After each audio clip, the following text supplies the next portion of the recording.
What's up guys, this is Chris from EQN Nights, and today I'm going to be playing a little bit of Planetside 2, just while I'm going to be talking about some other little bits and pieces, pretty much mainly around EverQuest Next Landmark, because certainly for this week there's been an awful lot of stuff that's come out for it, so forgive me while I will probably suck at playing Planetside, because I'm having to talk at the same time.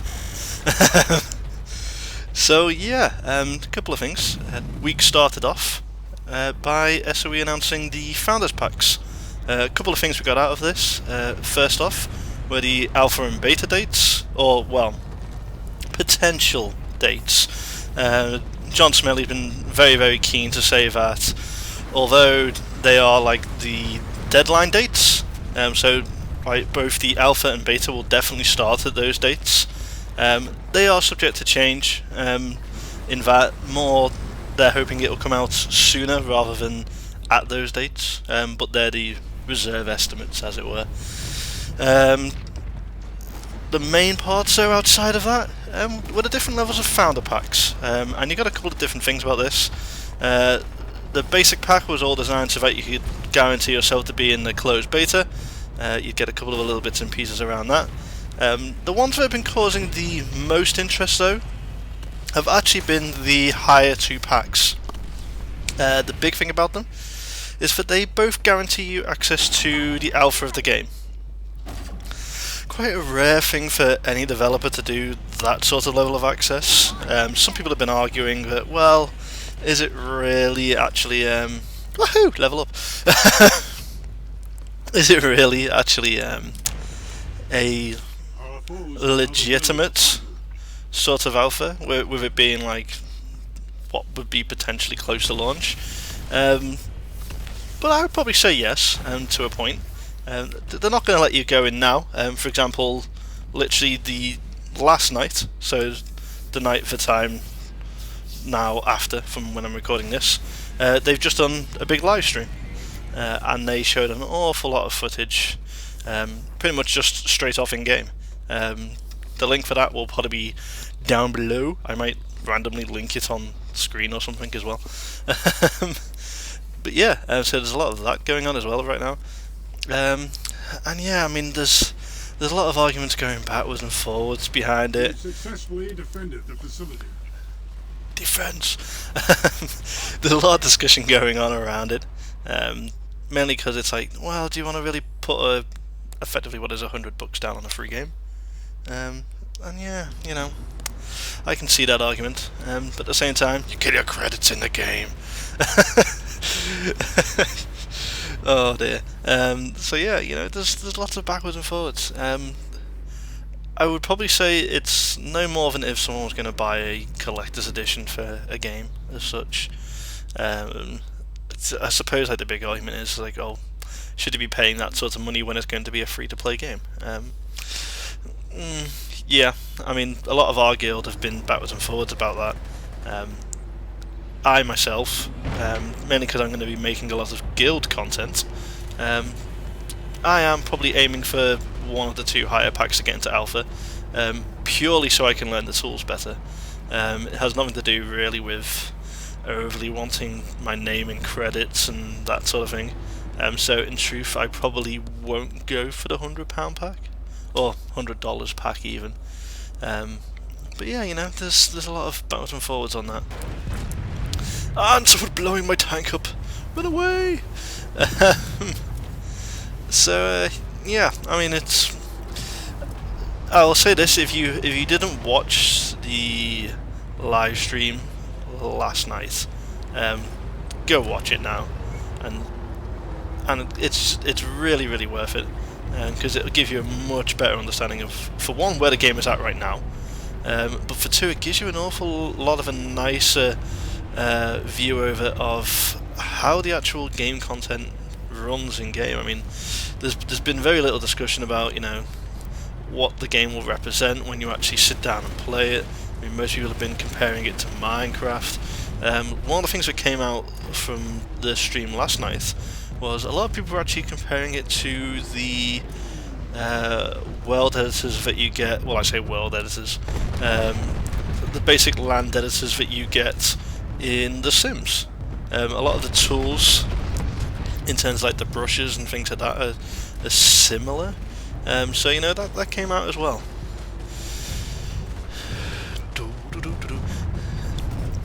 I should point out, if people are wondering why Planetside looks different if you haven't seen it in a while, this is the most recent update to Planetside 2.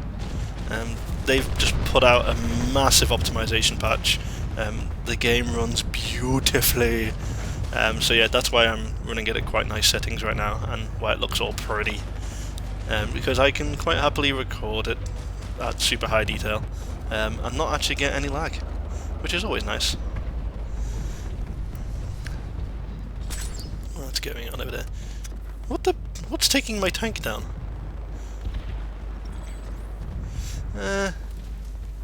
Run away! I have no idea what just did that.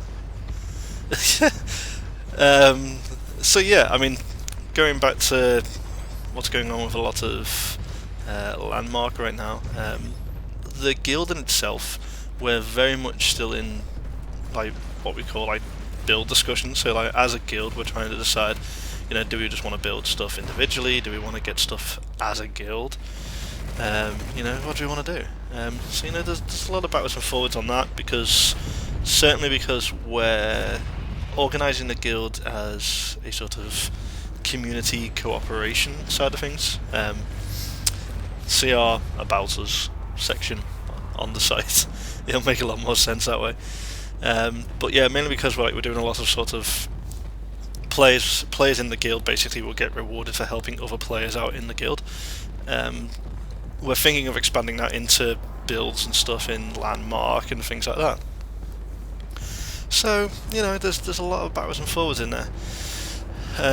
Some of the plans are ridiculously large, and probably not possible right now, at least based off what tools they have shown us so far.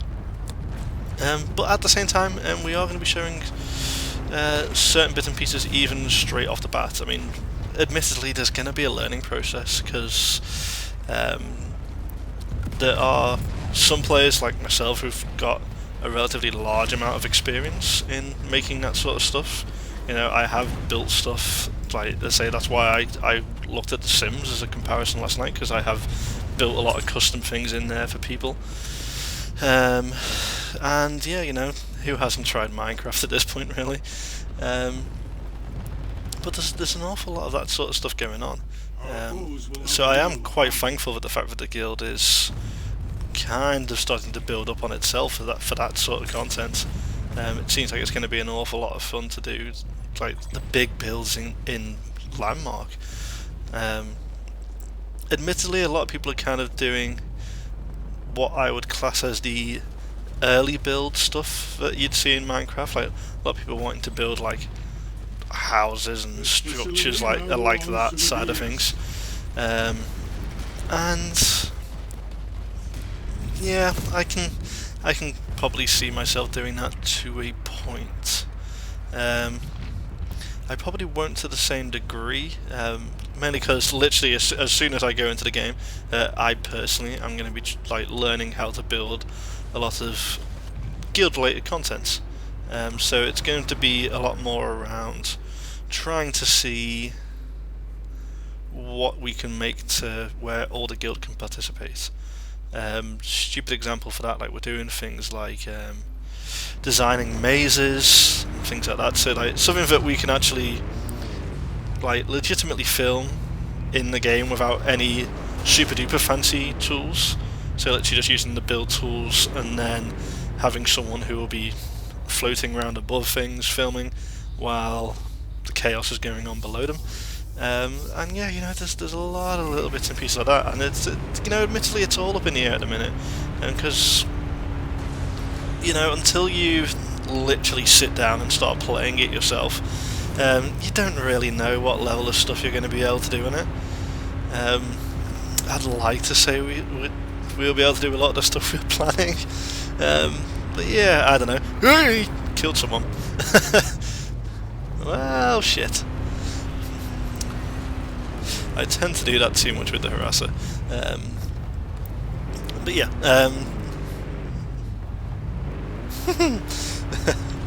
kill them all. But yeah, I mean, I would love it, where, like, literally from beta onwards, we'd be able to go, yeah, look at all this cool stuff we're building in game now, and it's only a beta. You know, I mean, sure, you know, like, admittedly, like, when the closed beta starts, you're probably only talking like a month or two away from the actual game being live at that point. At least judging on when they're doing the difference between alpha and closed beta. It looks like they're probably going to be doing like month sort of stretches, as it were. So, you know, there's a lot of that going on. But yeah, I mean, the ideal is always going to be being able to show off what we can do as a guild. And that's going to take practice. I'm not going to lie, that's probably going to take like a good month's worth of practice. So that's kind of like where my own personal logic was. Yeah, I should probably go and get the alpha access just for learning the tools. Is there a guy there? There is a guy there. I can't shoot him. Point in case, don't play a damn game while you're trying to talk about something that isn't the game you're playing on. God, this is hard. So yeah, I mean, if I was going to give my personal recommendation, I would probably say have a look at how you're personally planning on playing Landmark. Bottom line, it is going to be a free-to-play game. So if you're just going to be playing really casually, like some of our guild is, you know, there's no requirement to be in there at alpha or even beta for that point. I mean, a lot of people are stressing out about the fact that, oh, they're not going to have like a nice spot, or there's going to be no space left. And it's like, guys, it's an MMO. For one, there's going to be space. The Landmark game is built on the same engine as Planetside 2, which, as you can see, looks pretty. So, you know, the Forgelight engine has a lot of potential. Like, ridiculously so. I mean, if you look at this game right now, I mean, it has to handle a whole lot more different stuff than what you'd probably get in EverQuest. I mean, right here, it's having to handle, you know, bullet trajectories on a massive scale. I mean, there's hundreds of players around this area right now, and we're all just fighting over points. I mean, you won't get that sort of like massive need for rendering on EverQuest Next. You could probably argue it if you've got him. Oh yeah, that's actually a point. Actually, while I'm saying here, yes, the reason why this is a BR free character is that I'm making a new character just for the sake of doing these videos. I do have a main character who plays with BRTD, who are a Terran Republic outfit on Miller server, but I didn't really want to hassle them while I'm nattering away on nonsense. So I made a VS character on a completely different server. So yeah, going back to Forgelight, it is a beautiful engine. A lot of people who currently play Planetside 2, they don't all really play it on the high settings. For when I'm recording like this, in the past I used to play on like medium settings. Now I can quite comfortably play on high. I am tempted to start playing stuff on ultra because my frame rate is really, really nice. I haven't dropped anywhere even close to below 60 frames a second on high at the minute. So, you know, the game's got a lot of stuff on it. And yeah, you know, people are freaking out about Landmark for this same sort of thing. It's like, well, what I'm going to do, there's not going to be space. The world's going to be massive. I mean, again, they said it in the live stream last night. One of the continents that they are designing, because there's going to be like different like continent styles and things like that. One of the continents by itself is absolutely massive. The amount of workspace area you've got is like absolutely staggering. It was like something like 4,000 meters by 70,000 meters by 70,000 meters high. Basically, yeah, absolutely massive. So yeah, you know, there's not going to be that sort of level of concern. What the? Wow, someone just got a load of kills. I'm glad it missed me. So yeah, I mean, I don't know where the stress has come from for the Forgelight engine. Now, admittedly, because, you know, Planetside 2 was the first game that they were really developing with the engine, so, you know, it did have issues. It still has issues as well. You know, they haven't stopped the optimization for Planetside 2 yet, for that reason. You know, so there's a big learning process. You know, with any company, whenever you're developing a game engine, you know, it's a big ask, and fair play to Sony. I mean, it's a lovely engine. I mean, you can get some really nice detail. The scale is probably the biggest thing. I mean, a lot of people like to natter on about like how big fights are in other FPSs and stuff like that. And you know, you can have hundreds and hundreds of people fighting all on these at the same time. You know, the scale of it is completely different. And you know, that's kind of why I tend to like messing around on Planetside 2 these days. Just because, you know, that MMO sort of scale is what's always interested me in games. And going off how they've been describing what they want to do in Planetside 2, you know, they've got a lot of work to do in this game. Not all down to the engine as such, but you know, it is part of it. And like, you know, a lot of people have been discussing, well, will that stuff marry over onto EverQuest Next and EverQuest Next Landmark? The answer is yes and no. Some stuff will, inevitably some stuff won't, you know, because they are modifying the engine to suit the needs of the game. So, you know, there will be different styles in there, and it, you know, it will take a while for that sort of stuff to be optimized. You know, there were little bits last night I saw in the stream where, you know, sometimes these selection areas got a little bit screwy and stuff like that, and you know, that's not really like a shocking thing to expect. You know, it is a new game. It's still very much in development, so you know, you can't really fault that. So yeah, you know, give it a chance, basically. So yeah, I mean, you know, the Forgelight engine is a really powerful piece of kit. I mean, Sony's done a really good job on it. That guy appeared from nowhere. So you know, give them a chance, because it's got a lot of potential. It's going to be able to scale up massively. I mean, that's kind of where I'm getting at with that. You're not going to have to worry about running out of space in Landmark. For one, you've got the tiers of the world, so you're not just going to be building on a surface level. You can go and build down in a lava pit. You can bring the lava pit up to you. I have heard a lot of people want to do that, like just to guarantee that the areas are safe. And I just want to say, no area is safe. If you start messing with lava and stuff like that, stuff's going to end up getting destroyed, and that's just the bottom line of it. So yeah, you know, there's a lot of stuff like that going on. Who's this down here? Oh, dead person, not interested. Oh, great. Survived. I could have sworn I would die off that. Oh well. Is there much going on around here now? No, I don't think so. Just finishing off the flip here.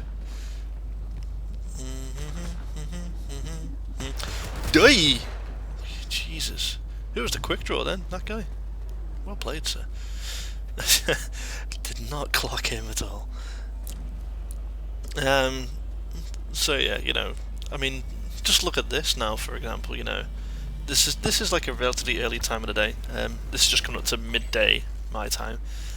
So So you know, there's not as many people here, but I mean, look, you know, there's tanks and moving around. There's God knows how many people around here. I mean, you wouldn't get that on a normal FPS, and that's all due to like how well the engine can get this sort of scale content. And it's going to be an awful lot of fun when that comes to Landmark. Again, hopping back onto the stream from last night,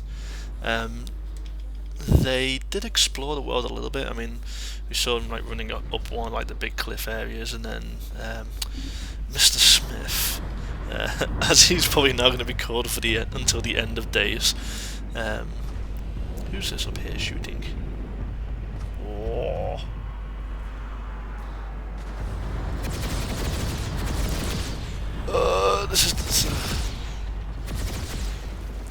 This is the one thing I can't do well. I can't fly in Planetside 2. I just haven't got the knack of it. Still a lot to learn.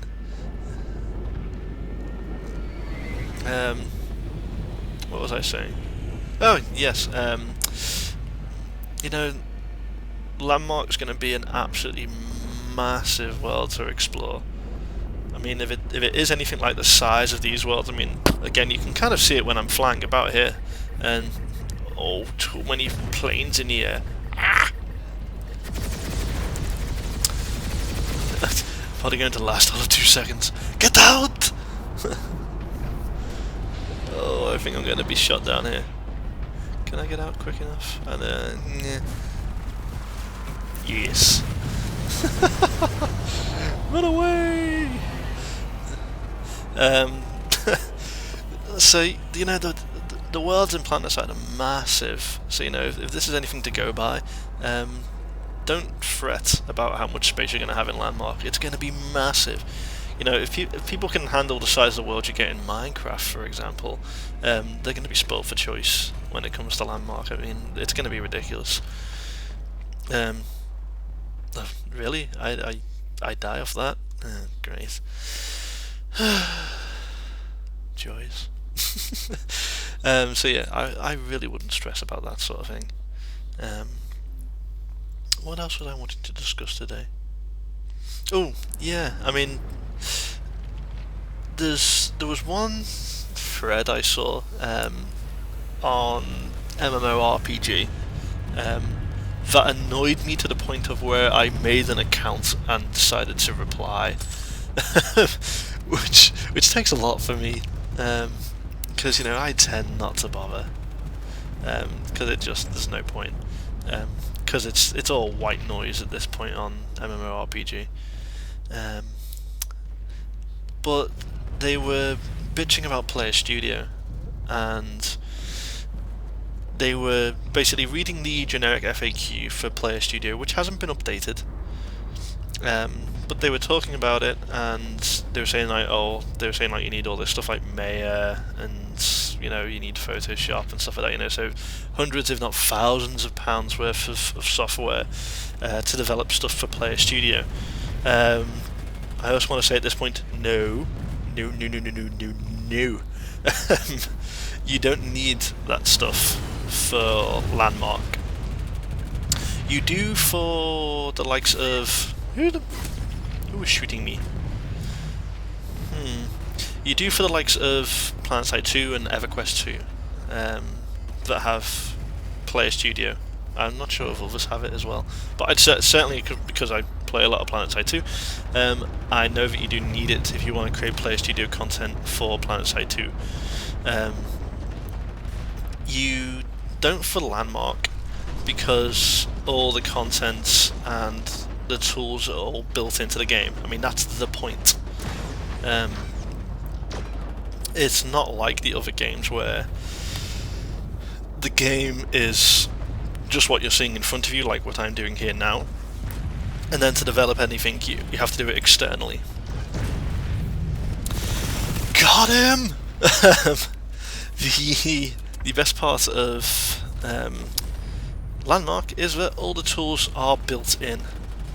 So, you know, don't fret about that sort of stuff.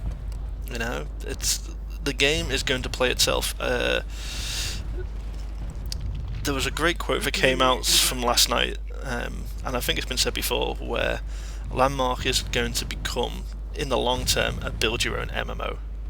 So you're going to get mob controllers, all that sort of stuff. So yeah, it's all going to be in-game, and it's going to be an expression of player creativity, which is going to be awesome. But yeah, it's still a long way off, so you have to have a little bit of patience. The facility is ours. And on this note, I don't really need to discuss anything else, so I'm probably going to leave the video here. Feel free to subscribe and all that jazz. You can see our other videos by clicking the watch our other videos thing. And finally, make sure to visit our site eqnknights.co.uk and come take part in the guild. Thanks, I'll see you again.